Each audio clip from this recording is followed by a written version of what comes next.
বন্ধুরা আমার, সূর্য দুইবার কথা বলে।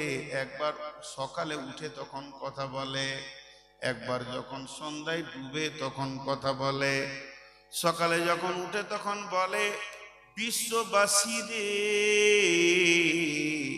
তোদের কপাল ভালো, তোরা একটা দিন পেয়ে গেলি, আর এই দিনটাকে হাতছাড়া করে দিস না।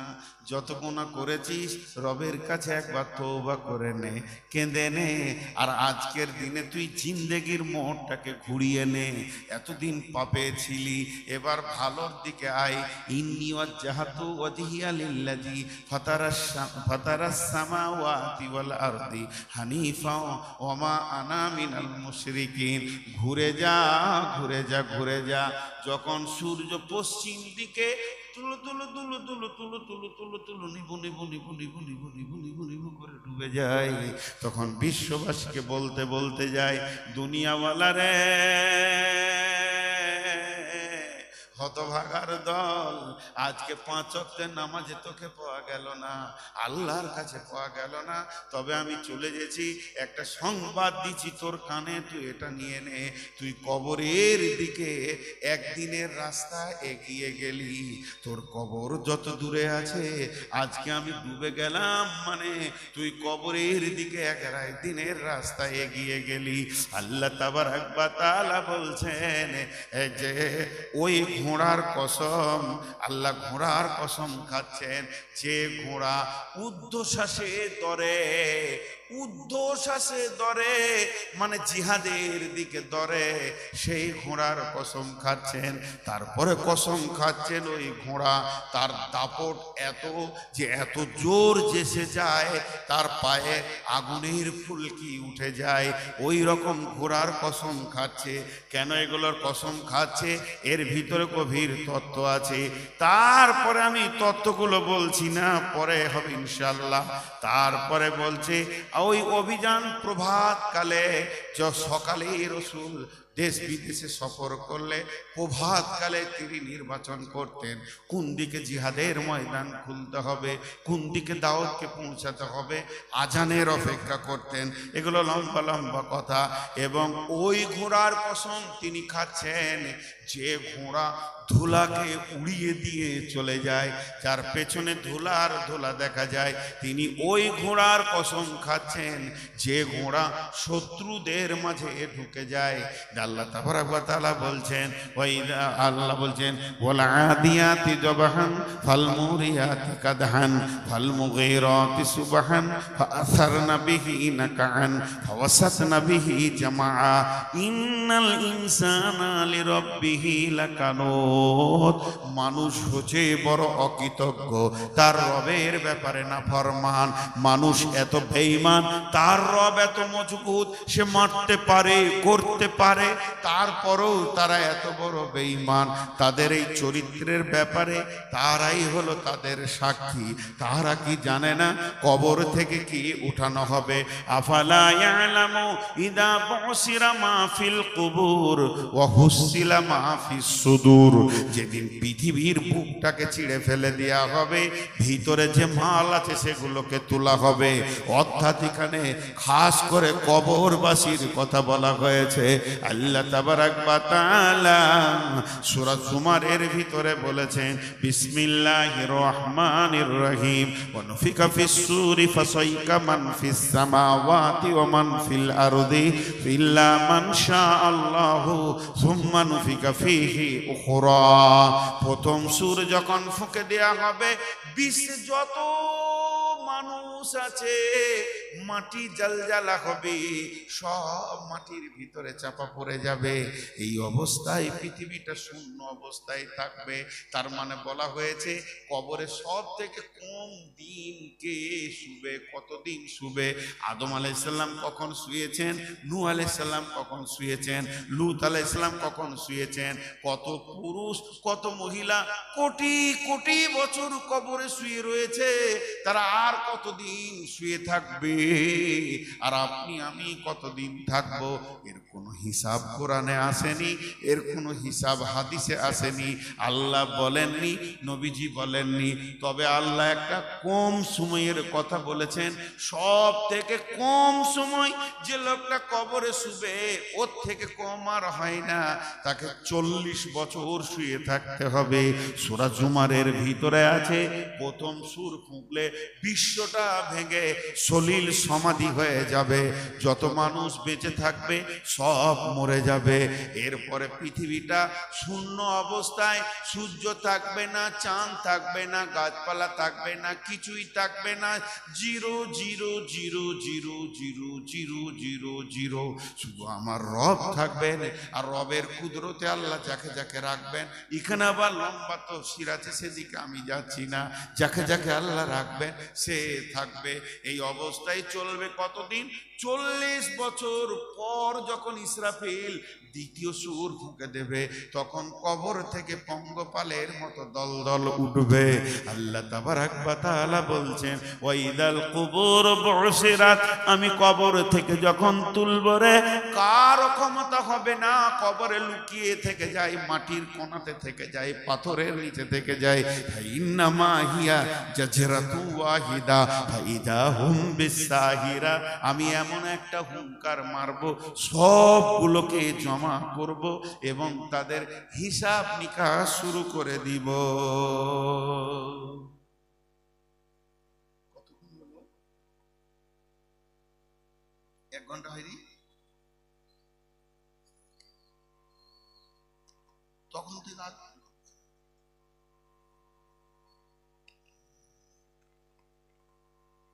সবর করে, আসলে রোগা হয়ে গেছে।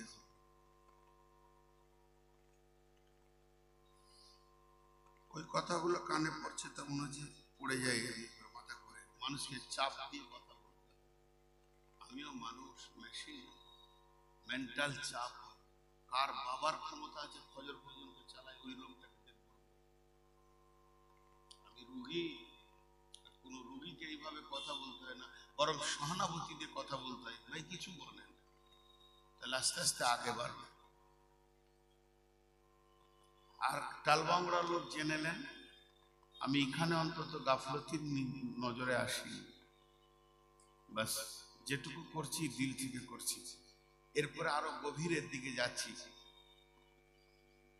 আপনারা একটু সবর করেন। আর 2টি আয়াত পড়েছি আপনাদের সামনে, সেই গভীরতা কবরের এবার ভিতরকার দিকে চলে যাব। ছোট ছোট 2টি উদাহরণ দিব, উদাহরণগুলো একটু মনোযোগ দিয়ে শুনবেন। আমি যা কিছু বললাম 1টা ঘন্টা, পুরো 1টা ঘন্টা শুধু কবরের উপরেই। তো আল্লাহ তাবারাক ওয়া তাআলা, রাসূল বলেছেন সেই কবরে 3টি প্রশ্ন করা হবে। তা আমি আপনাদের সামনে ছোট্ট করে একটা উদাহরণ দিয়ে একটু আগাতে চলেছি। সেটা হচ্ছে যে কবরের প্রশ্ন হবে 3টি।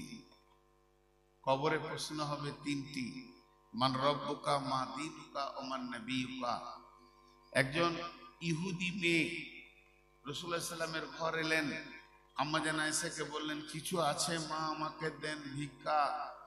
তো কিছুই ছিল না, মাত্র 2টো খেজুর ছিল। আম্মা জান আয়েশা খেজুর 2টা ওই মহিলাটার হাতে দিলেন।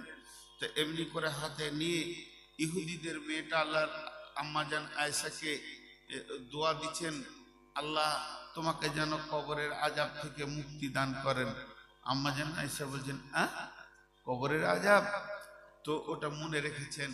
কিছুক্ষণ পর রসুল আসলেন, রসুলকে জিজ্ঞাসা করছেন, ইয়া রাসূলুল্লাহ, কবরে কি আযাব হবে? বলে, হ্যাঁ, আযাব আল কবরে হাক্কুন। তো আম্মা জান আয়েশা বলছেন, এরপর থেকে আমি খুব তীক্ষ্ণ দৃষ্টিতে খেয়াল করতাম, কানকে খুলে রাখতাম। আল্লাহ রসুল যত নামাজ পড়তেন, নামাজের শেষে কবরের আযাবের জন্য মুক্তির দোয়া চাইতেন। আমরাও আজও চাই, চাই না? আল্লাহুম্মা ইন্নী আউযু বিকা মিন আযাবিল কবর।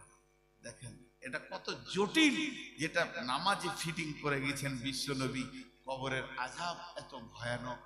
যুবক ভাইদেরকে বিশেষ করে বলবো, হে আমার সন্তানের দল, ভাইয়ের দল, খবরদার না, আর রঙ্গমঞ্চে না থেকে কবরের পুঁজি কিছু করি। জি, সালাম, মঞ্চে উঠলাম, সালাম দিলাম, আসসালামু আলাইকুম। আপনার উত্তরে বললেন ওয়ালাইকুম সালাম।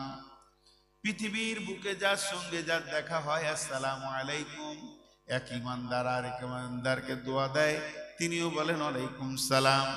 কিন্তু বন্ধুরে, আরো দুটি জায়গা আছে সালাম দিতে হয়। সালাম দিয়ে শুধু চুপ থাকলে হবে না, দু চারটা কথা আরো বাড়িয়ে নিতে হয়।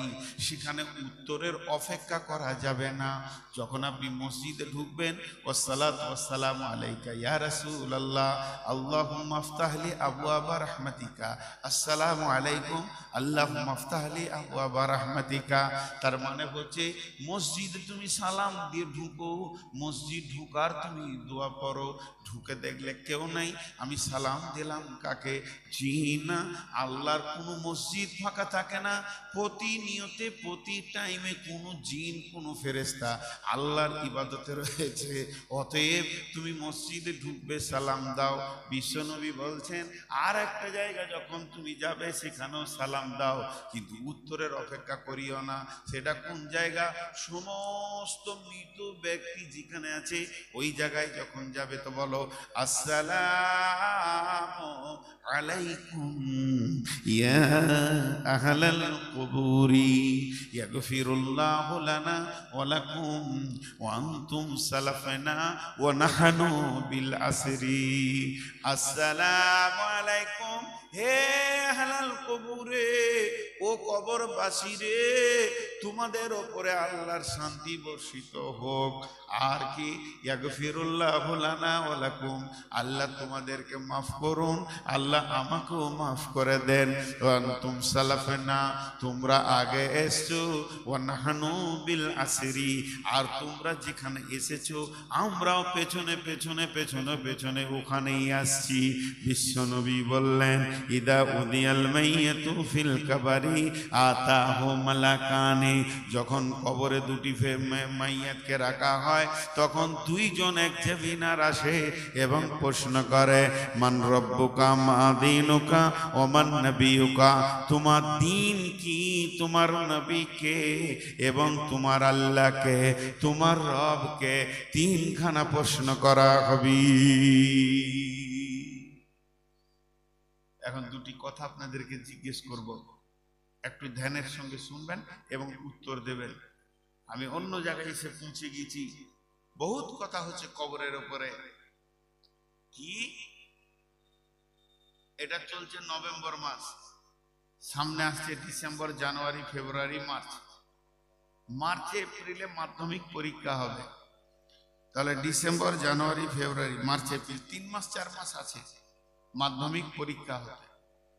তো যে ছেলে মেয়েগুলো আগামী মাধ্যমিক পরীক্ষা দেবেন, যারা পড়াশোনা করছে, তাদের হাতে যদি এখন থেকে তাদের প্রশ্নমালা বা কোশ্চেন গুলো দিয়ে দেওয়া হয়, ফেল করবে কেউ?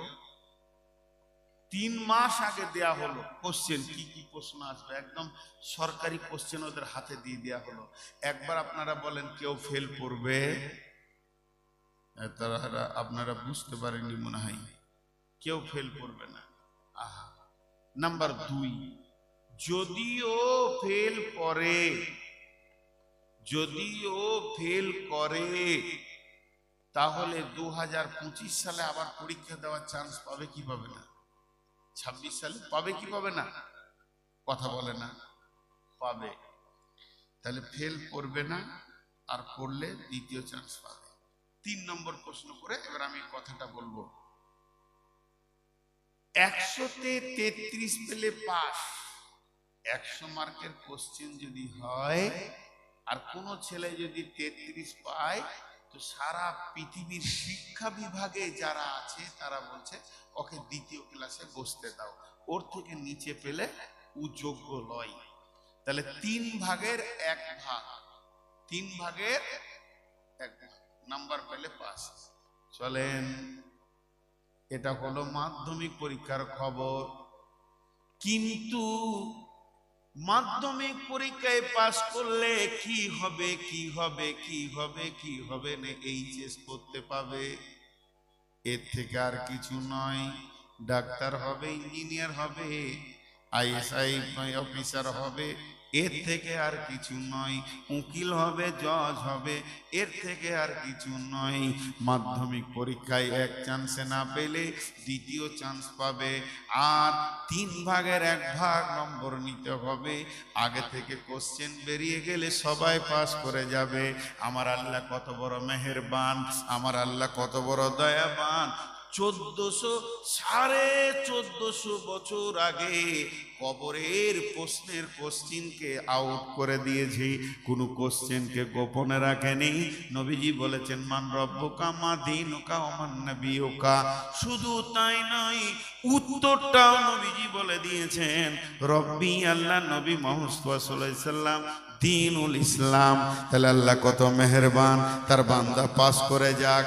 এবার চলেন, সারা পৃথিবীর শিক্ষা বিভাগ ওনারা বলছে 100তে যদি 33 পায় তো পাস, 3/1। আমার রব বলছে গোলাম রে 100তে 10 পা, তাতেই পাস করে দিব আমি 10/1 তোদের কাছে চাইছি। বিশ্বনবী বলে গেছেন, হে আমার সাহাবীরা, আমি বলছি 10টা, তোমরা যদি আমল করো 9টা, একটা ছেড়ে দাও, তোমাদের জন্য জাহান্নাম রয়েছে। কিন্তু আমি যখন থাকবো না, আমার উম্মতের জন্য ঈমান বাঁচানো বড় কঠিন হবে। তখন তারা যদি 10টা শোনে, 9টা ছেড়ে দিয়ে যদি একটা ধরে রাখে, আল্লাহ তাকে জান্নাতে দেবেন। এমন একটা 10/1 চাইছি। কিন্তু একটা জায়গায় আল্লাহর বড় কঠিন, পৃথিবীর পরীক্ষাতে বার চান্স পাবেন, কিন্তু কবরের পরীক্ষায় এক চান্সে পাস করতে হবে। কেউ যদি কবরে বলে আল্লাহ এখন আমি ফেল করে গেলাম, আমাকে আবার পৃথিবীতে যেতে দেন, আবার ভালো করে আমল করে আসব, এটা দ্বিতীয় চান্স পাওয়া যাবে না, যাবে না, যাবে না। এক চান্সই পেরোতে হবে এবং 3খানা প্রশ্নের জবাব দিতে হবে। আমাদের প্রশ্নের উত্তর জানা আছে? কথা বলে না। আমাদের প্রশ্নের উত্তর জানা আছে? কার কার জানা আছে? জি ভাই, মাশাআল্লাহ, 1-2জন হাত তুলেছে। আমারও জানা আছে। তো মুখস্থ বিদ্যায় ওখানে পার হওয়া যাবে না,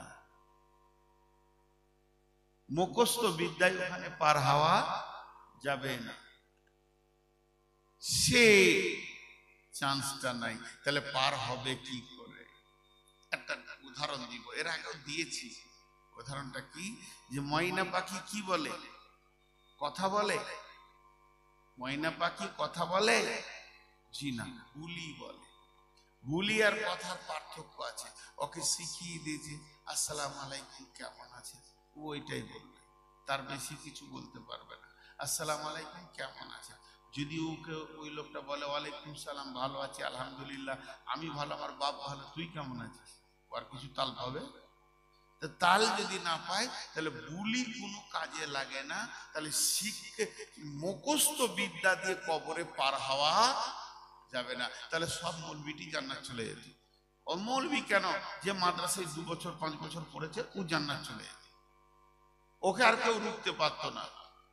তাহলে কবরে পার হবে কি করে? বন্ধুরা আমার, প্রথম প্রশ্ন হচ্ছে মান রব্বুকা। প্রথম প্রশ্ন হচ্ছে মান রব্বুকা, কবরে পার হবে কেমন করে? এবার আমি কোশ্চেনের উত্তরগুলো কিভাবে দেবেন শিখিয়ে দিচ্ছি। আজকে পরীক্ষার কোচিং করছি, 10টা মিনিট ধৈর্য ধরেন।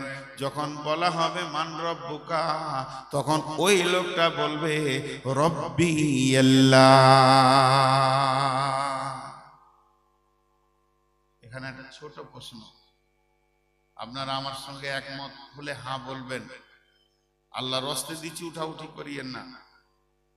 আমার সঙ্গে একমত হলে হ্যাঁ বলবেন যে কবরে প্রশ্ন 3টি, মান রব্বুকা, মা দীনুকা, মান নবিয়ুকা, ঝামেলা শেষ। নামাজের তো কোনো প্রশ্ন নাই, রোজার তো কোনো প্রশ্ন নাই, জাকাতের কোনো প্রশ্ন নাই, জেনা ব্যভিচারের প্রশ্ন নাই, পর্দার কোনো প্রশ্ন নাই। এগুলো করব কেন? এগুলো করব কেন? কি দরকার আছে এগুলো করা? আর যে কবরে বেঁচে যাবে তিনটি প্রশ্নের উত্তর দিয়ে সে সব জায়গায় বেঁচে যাবে, এটা রাসূল বলেছেন। তাহলে নামাজ রোজা করার কি দরকার আছে? একটা ছেলে আর্টসে পড়ে, একটা ছেলে কমার্সে পড়ে, একটা ছেলে সায়েন্সে পড়ে। ওরা যখন পরীক্ষা দেবে, সায়েন্সের ছেলের কাছে সায়েন্সের কোশ্চেন আসবে, আর্টসের ছেলের কাছে আর্টসের কোশ্চেন আসবে, কমার্সের ছেলের কাছে কমার্সের প্রশ্ন আসবে। কোন সায়েন্সের ছেলে কমার্সের প্রাইভেট নেবে? আর কথা বলেন না, প্রাইভেট নেবে? কারণ ওর ওটা সাবজেক্ট নয়, প্রাইভেটই নেবে না, পড়বেই না, ও বিষয়টাও দেখবে না। তাহলে আমার কবরে প্রশ্ন হবে মান রব্বুকা মা দিনুকা, মানে কথা নামাজ কেন আমি পড়বো? কি প্রয়োজন আছে? জি, একটা ছোট্ট উদাহরণ দিই। পৃথিবীর প্রথম বিদ্যালয় কোথায়? পৃথিবীর প্রথম বিদ্যালয় হচ্ছে আলামে আরওয়াতে, আত্মা জগতে। এখানকার শিক্ষক কে ছিলেন? সেই জায়গার শিক্ষক ছিলেন স্বয়ং আল্লাহ রাব্বুল আলামিন। এবং বিশ্ব নবী সেদিন ছাত্র ছিলেন। ধ্যান দিয়ে শুনেন, সেই দিনের ক্লাস আর্টস ছিল না, সায়েন্স ছিল না, কমার্স ছিল না, ল ছিল না, ফিলোসফি ছিল, কি ছিল? সেখানকার ক্লাসটা কোনো ক্লাস ছিল না। সেখানে একটাই সাবজেক্ট ছিল, তার নাম হচ্ছে রব। রব মানে কেয়ারটেকার, পালনেওয়ালা। রব মানে পরওয়ারদিগার। তাহলে রব কারো নাম নয়, রব হলো একটা গুণ। আমার বক্তা নাম নয়, এটা আমার গুণ। বর্ধমানী আমার নাম নয়, ওটা আমার টাইটেল। নূর মোহাম্মদ বর্ধমানী, নূর মোহাম্মদ বক্তা, নূর মোহাম্মদ ড্রাইভার, নূর মোহাম্মদ আপনার কিনা পাইলট, নূর মোহাম্মদ মেতর, নূর মোহাম্মদ নাপিত, নূর মোহাম্মদ ছুতর, নূর মোহাম্মদ কামার। তার মানে এগুলো নাম নয়। তাহলে রবকে, আমাদের রব হলে